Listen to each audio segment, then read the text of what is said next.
अभी तक हमने इंट्रोडक्शन में देखा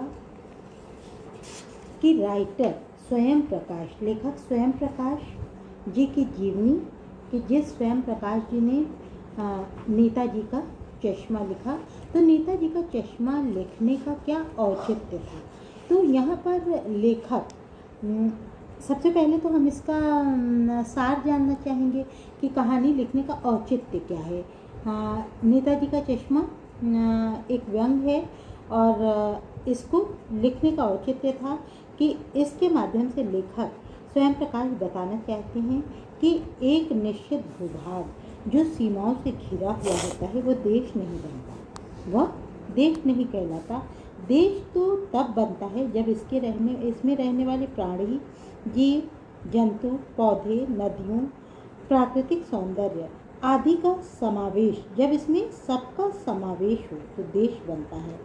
और इन सबको समृद्ध करने में, सबको समृद्ध करने में, जोड़ने में एक प्रेम की भावना होती है जिसको कि स्वदेश प्रेम या देश प्रेम का कहते हैं।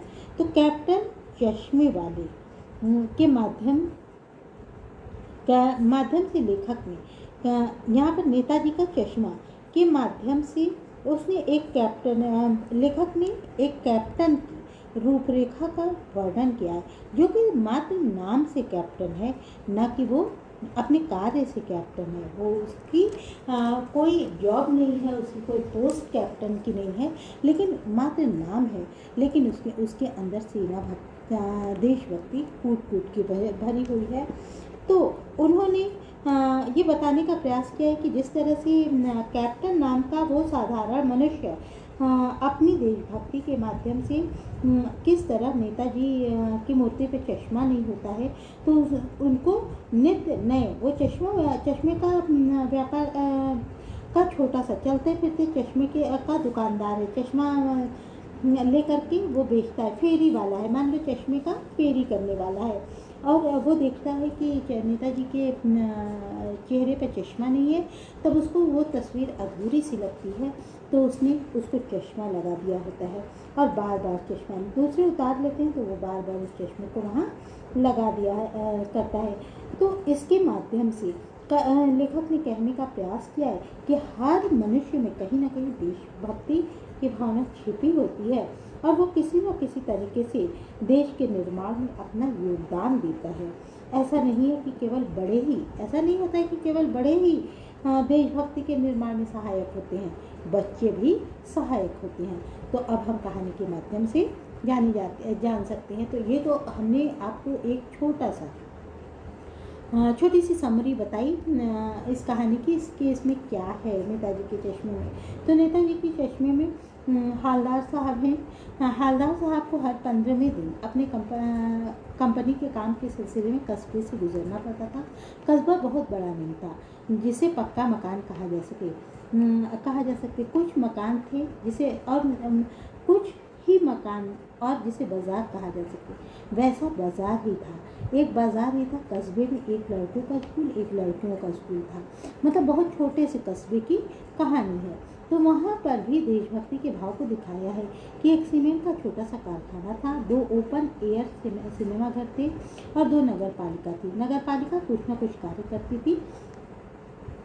इसी नगर पालिका के किसी उत्साही बोर्ड या प्रशासनिक अधिकारी ने एक बार शहर के मुख्य बाजार के चौराहे पर नेताजी की संगमरमर की मूर्ति लगा दी। यह कहानी उसी प्रतिमा के बारे में है, बल्कि उससे भी एक छोटे से हिस्से के बारे में है। पूरी बात तो पता नहीं, लेकिन लगता है कि देश के अच्छे मूर्तिकार को जानकारी नहीं थी। मतलब कह रहे हैं कि यहाँ पर ऐसा लगता है कि मूर्तिकार को नेताजी के बारे में कुछ पता नहीं था, वो पढ़ा लिखा नहीं था, बस उसने किसी ने कह दिया होगा कि एक मूर्ति बना लो, इस तरह से उसने मूर्ति बनाने का काम किया और वो लगता है कि भूल गया, या तो लेखक के अनुसार उसको लग रहा है कि संगमरमर की मूर्ति बनाई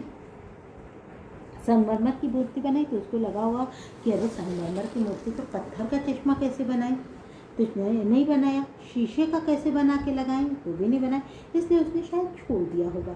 हाँ, लेकिन यही चीज़ देखते हुए टोपी की नोक से, और मूर्ति कितनी बड़ी थी, जैसे कि टोपी की नोक से कोट के दूसरे बटन तक कोई 2 फुट ऊंची, जिसे बस्ट कहते हैं। मतलब इतनी बड़ी मूर्ति को क्या कहा जाता है, जो चौराहे पे लगी होती है उसे बस्ट कहा जाता है। और मूर्ति सुंदर थी, नेताजी सुंदर भी थे। तो उनको देख कर ही ऐसा लग रहा था कि मानो कि मूर्ति बोल देगी कि दिल्ली चलो, यह नारा लगा देगी कि तुम मुझे खून दो, मैं तुम्हें आज़ादी दूंगा। तो इस दृष्टि से ये सफल और सराहनीय प्रयास था। मतलब लग रहा था कि जिसका भी प्रयास है ये सराहनीय था। किसी चीज़ की कसर थी जो देखते ही खटकती थी कि नेताजी की आंखों पर चश्मा नहीं था, यानी चश्मा तो था लेकिन संगमरमर का नहीं था, एक सामान्य और सचमुच के चश्मे का चौड़ा काला फ्रेम था। मतलब जैसे ही हालदार साहब गुजरने लगे तो उनकी नज़र ऐसे तो नज़र नहीं पड़ती थी, लेकिन जब उसने देखा कि संगमरमर की मूर्ति और ऊपर से काले चौड़े चश्मा, जैसे लग रहा था किसी ने मजाक किया क्या। पहले तो उसने सोचा कि शायद किसी ने मजाक किया होगा। तो चौराहे पर पान वाले की एक दुकान थी, उससे इन्होंने लक्षित करके पूछा कि इनके चेहरे पर कौतुक भरी, तो पूछा कि ये क्या है। तो उसके एक कौतुक भरी मुस्कान उसके फैल गई। कौतुक भरी का अर्थ होता है कि ऐसी मुस्कान जिसमें व्यंग था, जिसमें व्यंग हो, कौतुक भरी मुस्कान जिसमें व्यंग दिखाई दे। तो इस प्रकार से उसने कहा व्यंग या उत्तेजना दिखाई दे। तो उसने कहा कि नहीं भाई, ये एक कैप्टन है, वो चश्मा लगा जाता है। तो इन्होंने सोचा कि कैप्टन शायद कैप्टन होगा, उसमें इतनी देशभक्ति की भावना होगी। तो ये आते रहे जाते रहे, लेकिन डेली ये देखते रहे कि चश्मा बदल जाता है। लेकिन मूर्ति कपड़े तो बदल नहीं सकती, लेकिन चश्मा तो बदल ही सकती है। चश्मा हर बार, पहली बार एक चश्मा, दूसरी बार दूसरा, तीसरी बार फिर नया चश्मा था। हालदार साहब की आदत पड़ गई थी कि जब भी वो गुजरते चौराहे पर रुकना, पान खाते थे और मूर्ति को ध्यान से देखते थे। और जब कौतूहल, उनकी जिज्ञासा दुर्दमनी हो उठी तो पान वाले से पूछ लिया। मतलब जिज्ञासा एकदम शांत वाली होने वाली नहीं, क्यों भाई क्या बात है, तुम्हारे नेताजी का चश्मा हर बार बदल कैसे जाता है। तब उस पान वाले ने खुद के मुंह में ठुसा हुआ पान था, वो अपने पान को हिलाता हुआ गिलोरिया लेते हुए मोटा खुशमिजाज आदमी था। तो हालदार साहब का प्रश्न पूछकर आंखों ही आंखों में हंस दिया। जैसे कोई आँख में अपनी जवाब देता हुआ हंसता है, तो वो भी हंस दिया। और वो हंसा तो उसकी टोन इतनी मोटी थी कि जैसे उसका सारा शरीर हंसने से हिलने लगा। पीछे घूमकर दुकान के नीचे पान फूका और अपनी लाल काली बत्तीसी दिखाता हुआ बोला, कैप्टन, ये तो कैप्टन चश्मे वाला करता है। क्या करता है, कौन करता है? कैप्टन चश्मे। हालदार साहब कुछ समझ नहीं पाए। चश्मा चेंज करता है, पान वाले ने समझाया। क्या मतलब, क्यों चेंज करता है? तो हालदार साहब अब भी नहीं समझ पाए। कोई गिराक आ गया समझो। तब उसने समझाया कि कोई गिराक आ गया, मतलब वो कहना चाहता है कि कोई ग्राहक आ गया समझो। उसको चौड़े अगर चौकट एक तरह से अपनी ऐड भी कर ले रहा है और नेताजी को वो चश्मा भी लगा दे रहा है, उसका दोनों काम हो जा रहा है। तो कैप्टन किधर से लाएगा? तो कह रहा है कि अगर कोई ग्राहक आ गया समझो और उसे चौड़े चौखट वाला चाहिए, तो अब कैप्टन किधर से लाएगा? तो कैप्टन क्या करता है, वहाँ से उतार करके वो चश्मा बेच देता है और दूसरा चश्मा ले जाके लगा देता है। इस तरह से उसका ऐड भी होता रहता है, उसकी एडवर्टीजमेंट भी, इश्तेहार भी उसका छपता रहता है, उसका काम भी होता रहता है। देशभक्ति की देशभक्ति हो जाती। तो उसको मूर्ति वाला दे दिया, दूसरा किधर बिठा दिया, तो मूर्ति वाले को दे दिया और दूसरा इधर बैठा दिया। तो अब फिलहाल साहब को कुछ बात समझ में आई कि एक चश्मे वाला है जिसका नाम कैप्टन है, उसे नेताजी की बगैर चश्मे वाली मूर्ति अच्छी नहीं लगती, इसलिए बार बार वो छोटी सी दुकान से गिने चुने फ्रेमों में से एक नेताजी की मूर्ति पर पेट कर देता है। लेकिन जब कोई ग्राहक आता है तो उसे वैसा ही फ्रेम अगर चाहिए होता है, उसके वैसे ही फ्रेम की दरकार मतलब चाहत होती है, तो जैसा मूर्ति पर लगा होता है तो कैप्टन उस चश्मे को बेच देता है और दूसरा चश्मा लगा देता है। तो संभवतः नेताजी से क्षमा मांगते हुए ग्राहक को दे देता होगा और फिर बाद में नेताजी को दूसरा दे देता है। वाह भाई, क्या आइडिया है, मतलब क्या उसका विचार है। लेकिन भाई अभी बात समझ में नहीं आई। हालदार साहब ने पान वाले से फिर पूछा, नेताजी का ओरिजिनल चश्मा कहाँ गया? जो उनका वास्तविक चश्मा था वो कहाँ गया? तो पान वाला दूसरा पान मुंह में ठूस चुका था। दोपहर का समय था, दुकान पर भीड़ भाड़ नहीं थी। फिर आंखों ही आंखों में हंसता है और उसकी तोंद फिर से थिरक जाती है, उसका पेट फिर से हिल जाता है। कत्थे की डंडी फेंक देता है और पीछे मुड़कर उसने फिर पीक ठोकी और मुस्कुराता हुआ बोला, मास्टर बनाना ही भूल गया था। उसने कहा, अरे ये तो जो मूर्ति मास्टर था वो बनाना ही, वास्तविक चश्मा था ही नहीं। तब पान वाले के लिए यह एक मज़ेदार बात थी, लेकिन हालदार साहब के लिए चकित और द्रवित करने वाली। मतलब चकित किया, ऐसा कोई इंसान हो सकता है जिसको ये भी नहीं पता कि हमारे नेताजी का चश्मा था या नहीं था। तो द्रवित करने वाली, यानी ठीक ही सोचे थे। मूर्ति के नीचे लिखा था, मूर्तिकार मास्टर मोतीलाल। वाकई कस्बे का अध्यापक था। बेचारे ने महीने भर में मूर्ति बनाकर पटक देने का वादा कर लिया होगा, तभी तो बना ली होगी। और फिर पत्थर से पारदर्शी चश्मा कैसे बनाता? तो कांच वाला चश्मा वो तय नहीं कर पाया होगा, इसीलिए उसने छोड़ दिया होगा और या बनाते बनाते असफल रहा होगा। कोई बारीकियों के चक्कर में चश्मा टूट गया होगा। अब ये सब कौन सोच रहा है? हालदार साहब सोच रहे हैं।